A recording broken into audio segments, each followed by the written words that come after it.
Om Swastiastu, Assalamualaikum warahmatullahi wabarakatuh, dan salam sejahtera bagi kita semua. Salam Namo Buddhaya. Yang terhormat Bapak Iketut Swintana Eskom selaku dosen pembimbing mata kuliah aplikasi komputer, serta seluruh teman-teman yang saya cintai dan yang saya banggakan.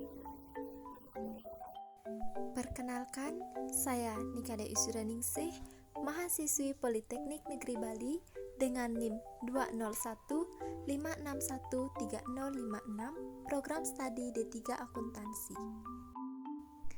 Baik, di sini saya akan menjelaskan materi yang saya ambil, yaitu dampak perekonomian Indonesia karena COVID-19. Yang pertama, membuat nilai tukar rupiah melemah. Yang kedua, pengangguran semakin meningkat. Yang ketiga, meruginya sektor pariwisata. Dan yang keempat, harga bahan pokok jadi melambung. Dari 4 faktor yang terdampak, sekarang saya akan menjelaskan mulai dari nilai tukar rupiah melemah. Faktor-faktor yang mempengaruhi kurs mata uang sehingga nilai tukar rupiah melemah. Yang pertama, diferensiasi inflasi. Yang kedua, defisit neraca berjalan. Yang ketiga, hutang publik. Yang keempat, stabilitas politik dan ekonomi. Dan yang kelima, faktor eksternal atau luar negeri. Adapun cara mengatasi nilai tukar rupiah supaya tidak melemah, yang pertama, tidak mengimpor barang dari negara yang sedang mengalami inflasi. Yang kedua, jaga inflasi supaya nilai tukar rupiah tidak melemah. Yang ketiga, menetapkan harga maksimum. Dampak yang kedua adalah pengangguran semakin meningkat. Faktor-faktor yang mempengaruhi pengangguran semakin meningkat. Faktor yang pertama, ketidakseimbangan antara pekerja dan jumlah tenaga kerja. Faktor yang kedua, adanya PHK.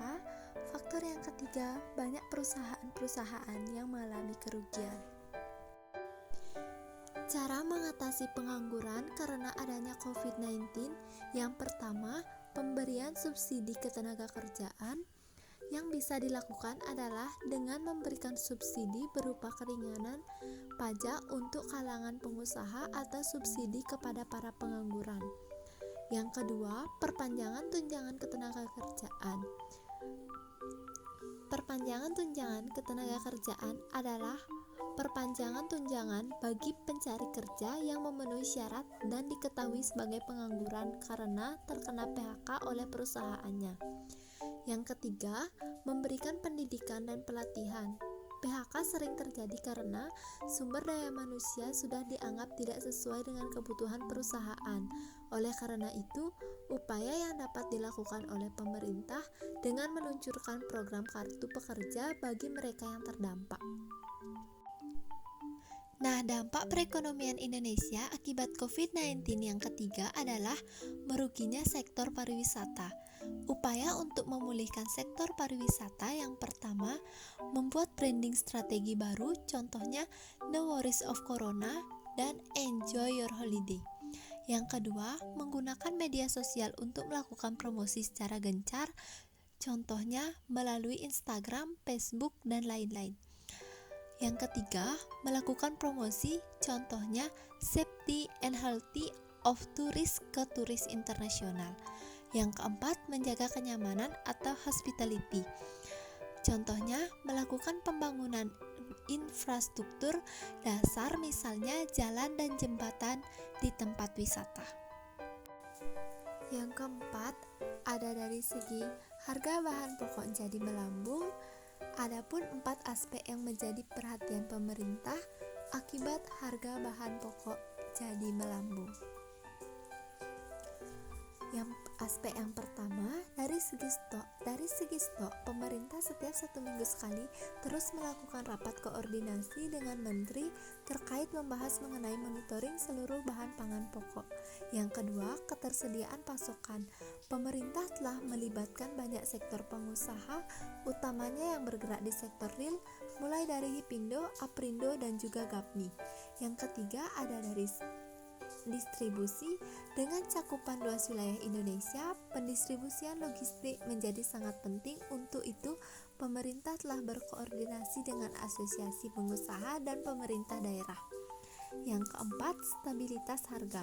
Pemerintah betul-betul menjaga 11 bahan pangan pokok agar tetap terjangkau di tingkat masyarakat. Adapun grafik yang membuktikan bahwa perekonomian di Indonesia semakin melemah akibat adanya pandemi COVID-19.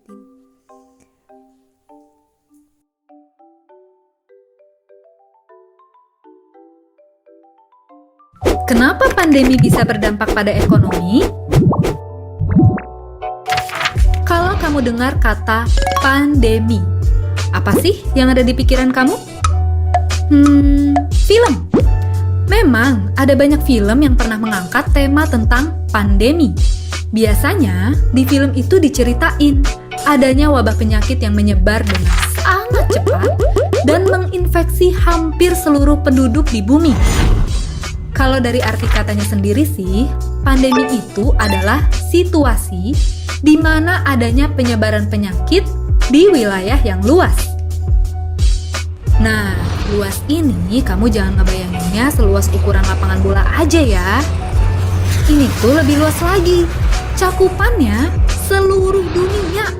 Terus kok pas ada penyebaran penyakit di wilayah yang luas, katanya bisa ngaruh ke perekonomian? Bener nggak sih? Nah, sekarang coba kamu bayangin.